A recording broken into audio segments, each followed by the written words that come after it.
So today we're going to be taking a look at the Victrix Pro FS. It needs a little bit of maintenance as well as a upgrade that I've been looking to do. So we're going to get right to that as soon as I talk about today's sponsor, which actually isn't the store this time. It's actually this right here, the coldest water bottle. They reached out to me the middle of last month and asked if I would be willing to do some sponsored videos for them. And I thought, you know, why the hell not? I have been just drinking the regular disposable plastic water bottles for the last several months. And the biggest issue is that I'm constantly going back and forth downstairs to get new ones because I drink a crap ton of water. And other water bottles that I've tried have really just not kept stuff cold, or it condensates all over the place, and I have to I can't put it just flat on a desk like this. I always have to put a coaster or something on it. And I wanted to get rid of all the plastic bottles that really I waste. I drink a bunch of them and they gather up in a pile in my room until I feel like crushing all of them and throwing them into a plastic garbage bag, and so that I can go recycle them later. And I want to cut down on spending so much money on, you know, the big 32 or 64 pack of waters. And so I decided to get this, or they sent this to me, rather. So this is sponsored. This is technically paid for. And I've been impressed the last few days with this thing.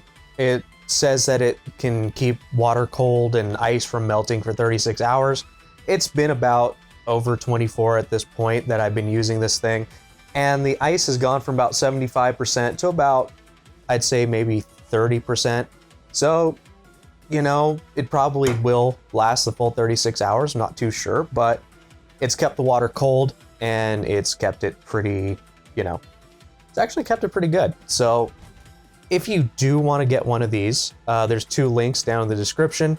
One of them is a giveaway contest. They do these, I think, weekly, where you can win just one of the random bottles they decide to give away.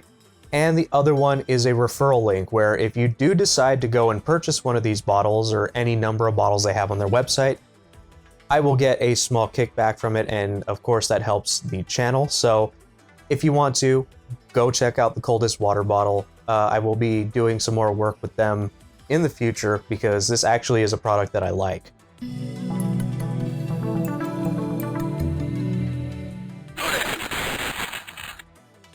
So one of the things that I wanted to do in today's video is that we have some issues here with the Victrix Pro FS. The thing is that I've already done this, so this is actually new for me. I've never actually done everything before I shot this part of the video. Usually I shoot this part, I go and actually do the mods or the maintenance or whatever I'm doing, and then I come back. But today, because there was a bunch of stuff that I wanted to do with it, I decided to do all of the stuff you'll see right now or soon in the B-roll before I film this part of the video. So this has the golden lever. This is the smaller compact golden lever that they came out with that Arcade Stick Indonesia gave me. And one of the things I noticed around the time when Lydia came out was that I was having some squeakiness in the stick. It was pretty much dry, which I think means that pretty much dirt got down into the silicone grommet. If you don't know how Korean levers work, they're not like traditional Japanese levers where they have, you know, the spring and the little pivot ball thing. I forget what it's called, but that's usually greased up with some sort of I can't remember what it is. It's usually some sort of grease that makes it so that it'll, you know, actually move smoothly. And that tends to dry out over time, or dirt gets in there and it starts to make it, for Japanese levers, of course. Same deal here, except there really isn't grease. At least when I've opened up these things, I've never really seen grease. So what we ended up doing, or what I ended up doing, was disassembling the golden lever and cleaning out all the dust. As you'll be able to see, there is quite a bit of it. And I don't think you have to do this, but I did anyway. So I took some of the grease that you would normally use to lubricate the insides of a Japanese arcade stick, or a Japanese lever. so that it actually starts moving properly again and isn't all dry and rubbing up against stuff. And I cleaned all that out, but I wanted to do something different. I've had this thing lying around for a little bit, and it's called the Shuriken, which is from Blunderbuss Designs. And this is basically taking the concept of how Japanese levers always have their micro switches on a PCB and applying that to a Korean lever, which, duh, who hadn't thought of that before? I always thought they should have I always thought they should have done that at some point in time, and no company has done that since, or ever. And of course, as soon as I saw it, I bought it, and it's been sitting around for a little bit, and I decided that I was going to throw it into this thing. So you'll see the disassembly process. It's going to be going pretty quickly. Basically, what we have to do is we have to take the plate off, like we do with the general maintenance that we were just showing, the silicone, cleaning out the insides. But we also have to unscrew all the micro switches, because this PCB is actually going to screw underneath the micro switches, and that's going to go into the body of the actual lever. So that's fairly simple. The only thing that's complicated about this, it works for the golden lever. There's a couple of issues with it though. First, because it uses it uses nuts to screw the micro switches into the housing of the lever. It can be a pain in the ass. As you'll see, I constantly kept dropping the screws, and I had a hard time getting those to actually tighten, but I eventually did get it to tighten. And yeah, it's fairly simple. It's just time consuming, especially when it comes to the golden lever. I'm pretty sure it's easier with other sticks like Crowns or Tai Young Fantas, and those ones all work. There's a whole list of them on his site, on the Blunderbuss Designs site. The manual for the Shuriken will tell you all of the levers that it's applicable to. The other thing that you have to do when it comes to the golden lever is that these M4 screws are too long. And what I mean by M4 screws are the ones that screw from the top plate, the mounting plate, through the body that attaches it to the top, that attaches the top to the body, so that, you can actually mount the stick into your case. I had to go with something smaller. So it says that M4 25mm screws, machine screws, will work, which are the ones that I got. Those are the ones I can get fastest here. My Home Depot sucks. I can never really find anything I want. And I know that it says on there that M4 30mm also work. So the M25s do. That's the one that I got. The 25mm ones do work, though it feels like it's just barely. Like, I started screwing it in, and after like not that many turns, it started to tighten. So luckily, they actually fit. Unfortunately, what I didn't realize wouldn't fit is the Shuriken mod into the Victrix.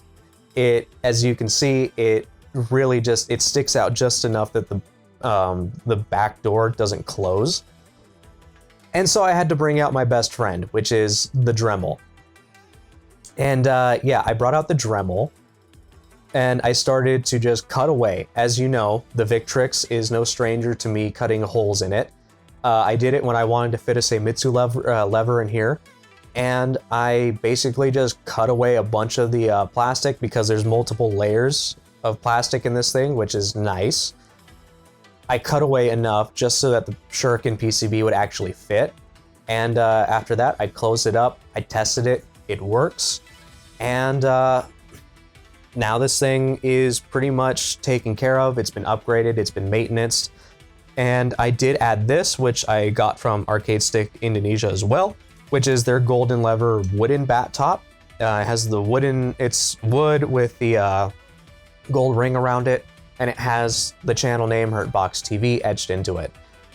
So with all that out of the way, I'm just going to show you guys some gameplay Virtual Fighter, because that's the new thing, and I've been playing a crap ton of it.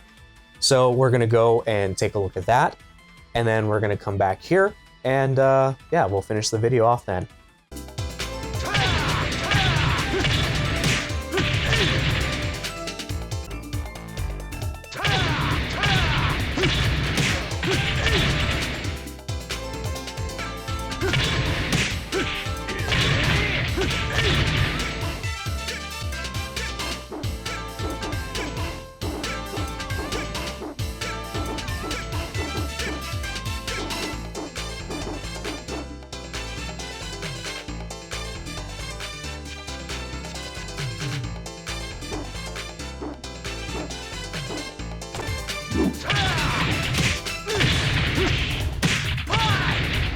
So the Shuriken is a great addition for Korean levers, in my opinion. I think that it is a fantastic thing that somebody actually created, which like I said, was hoping somebody would create, because if you know, when it comes to Korean levers, you have to plug in a ground and a hot for each micro switch. That's 8 cables that go into a 5-pin, quick disconnect, or to a 5-pin harness, and then you plug it into the normal standard, JLF plug that all pretty much arcade sticks have.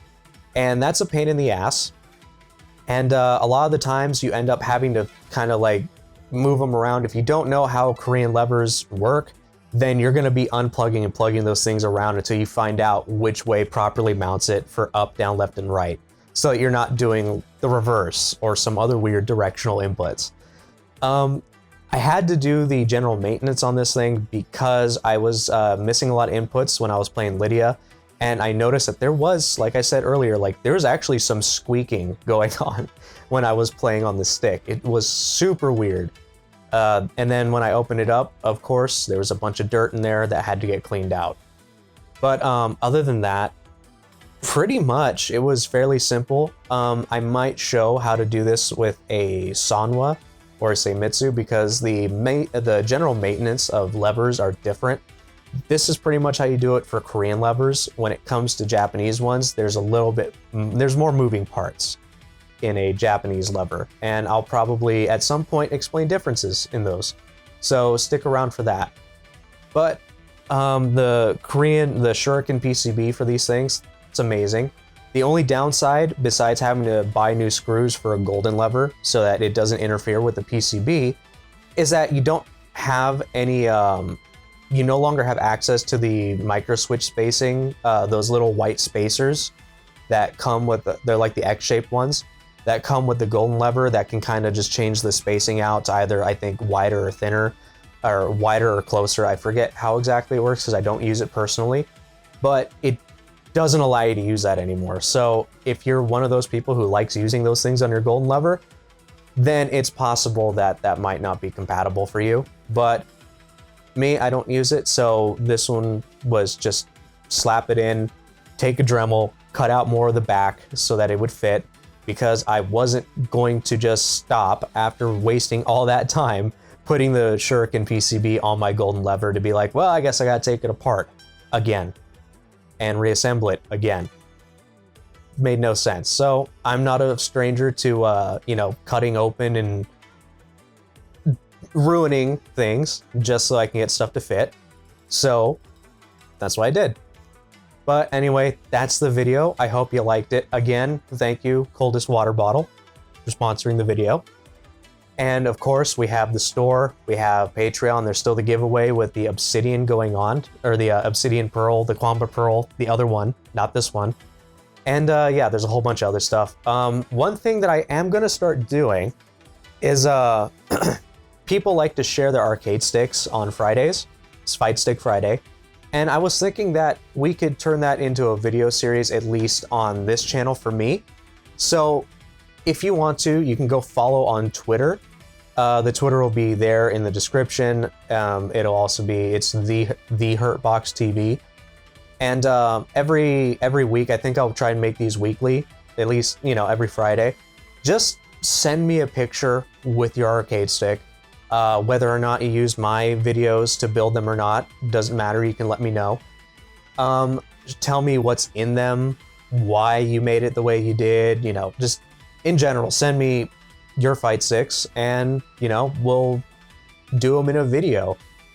I'll go through the thread where people are posting their fight sticks, and I'll just pick out the ones and kind of just look at them and, critique them or see how cool they are or whatever. Pretty much stuff like that, right? I don't know how else to say it. If you've seen other people like the PC building stuff, how they rate your setup, kind of that, just with fight sticks. So I think I'll be putting that up sometime this week, and then you can go and onto my Twitter and just start posting pictures of your arcade sticks for me to look at. And I think I'll try doing one this Friday. So with that, thank you all for watching, and take care. I'll see you in the next video. Next video will probably be sometime in the middle of this week, so take care. Peace.